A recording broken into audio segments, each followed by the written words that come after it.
সেই লাগছে। কথা না বলে কাছে আসা হোক। সাপ! এখনো তো সাপ অব্দি পৌঁছালামই না। আরে সত্যিকারে সাপ! আমার লক্ষ্মীধর, লক্ষ্মীধর, আমার লক্ষ্মীধর মরে গেল। আমি স্বর্গে গিয়ে সমস্ত দেবতা দেবীদের আমার নাচ দেখিয়ে আমার স্বামীর প্রাণ প্রতিষ্ঠা করবো আবার। লক্ষ্মীধর, চলো লক্ষ্মীধর। লক্ষ্মীধর, লক্ষ্মীধর, আমি স্বর্গে গিয়ে আমার স্বামীর প্রাণ প্রতিষ্ঠা করবো।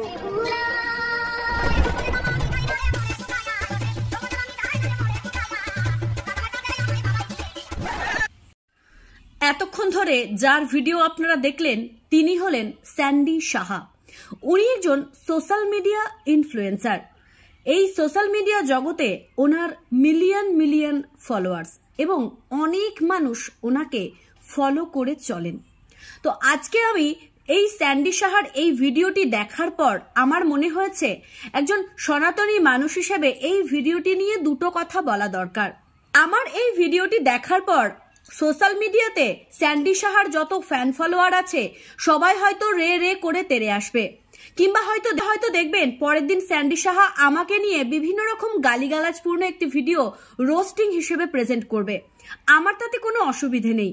আমি আমার আজকের ভিডিওতে স্যান্ডি সাহাকে গালিগালাজ দেওয়ার জন্য প্রেজেন্ট করছি না, শুধু কয়েকটি কথা বলাটা ভীষণ জরুরি বলে মনে হয়েছে, তাই আমি আজকের এই ভিডিওটি প্রেজেন্ট করছি। আজ সোশ্যাল মিডিয়ার এত বড় একজন ইনফ্লুয়েন্সার হয়ে যদি স্যান্ডি সাহাকে মনসামঙ্গল কাব্যকে হাস্যরসাত্মক হিসেবে প্রেজেন্ট করতে বেছে নিতে হয়, তাহলে বলবো স্যান্ডি সাহা শুধু বড় হয়েছে, কিন্তু মানুষ হতে ওর এখনো বাকি আছে।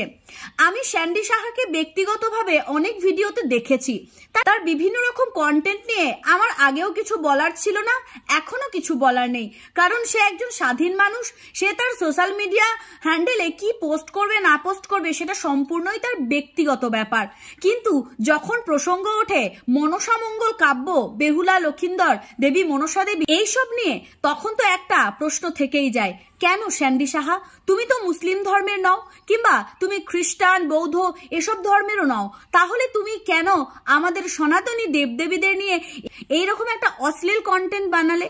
আজকে স্যান্ডি সাহাকে আমি গালিগালাজ করতে চাই না, কারণ স্যান্ডি সাহার কিছু ভিডিও আমি দেখেছি যেগুলো সমাজের জন্য ভীষণ মঙ্গলজনক ছিল। হয়তো অনেকেই বলবেন স্যান্ডি সাহার ভিডিও আবার কবে সমাজ সচেতনমূলক ছিল। সেগুলো হচ্ছে ও অনেক বাচ্চাদেরকে, রোগগ্রস্ত সন্তানদেরকে, অসুস্থ বাবা মায়ের পাশে দাঁড়িয়েছে, অনেক সন্তানদের জন্য ভালো কিছু করেছে।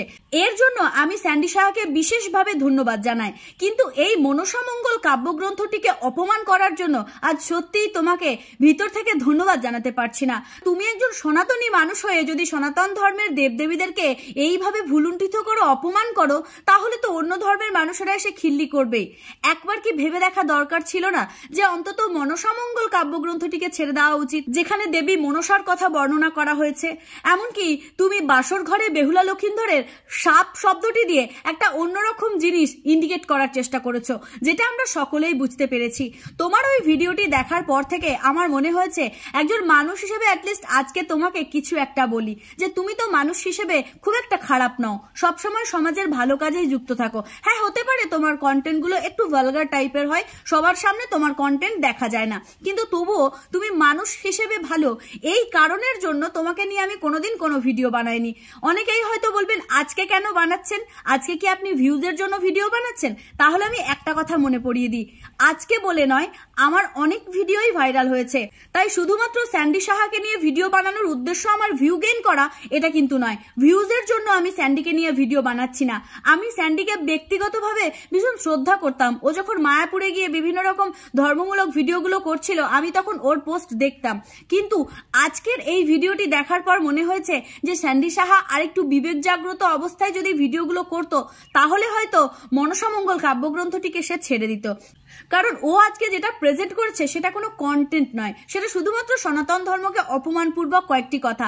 স্যান্ডি সাহার এই ভিডিওর কমেন্ট বক্সে মুসলিম কিছু ভাই বোনদের কমেন্ট দেখলে তোমাদের মাথা ঘুরে যাবে, তারা কিভাবে আমাদের ধর্মটাকে বিনোদনের ধর্ম বলে মনে করছে, কারণ স্যান্ডি সাহা প্রেজেন্টই করেছে সেইভাবে।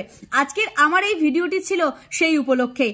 আমি স্যান্ডি সাহা সহ বিভিন্ন রকম ইনফ্লুয়েন্সারদের কাছে একটাই অনুরোধ করতে চাই, তোমরা কন্টেন্ট তৈরি করো, তোমরা অনেক উঁচু মানের কন্টেন্ট ক্রিয়েটর, ক্রিয়েটর। হয়তো আমরা চেষ্টা করেও তোমাদের ধারে কাছে পৌঁছতে পারবো না, পৌঁছতে চাইও না যদিও, কিন্তু তোমাদের কাছে একটাই অনুরোধ যে তোমরা এইভাবে সনাতন ধর্মটাকে খিল্লির পাত্র বানিও না। এটা অনেক সাধনার জিনিস, অনেক কষ্ট করছি আমরা এই সনাতন ধর্মকে রক্ষা করার জন্য এবং সনাতন ধর্মের অপমানের বিরুদ্ধে প্রতিবাদ করার জন্য। প্রতিবাদ তোমরাও করো না, কিন্তু তোমরা যদি অপমানের যোগ্য করে তোলো নিজের ধর্মটাকে, তাহলে তো অন্য ধর্মের মানুষদেরকে আর কিছু বলতেই পারবো না।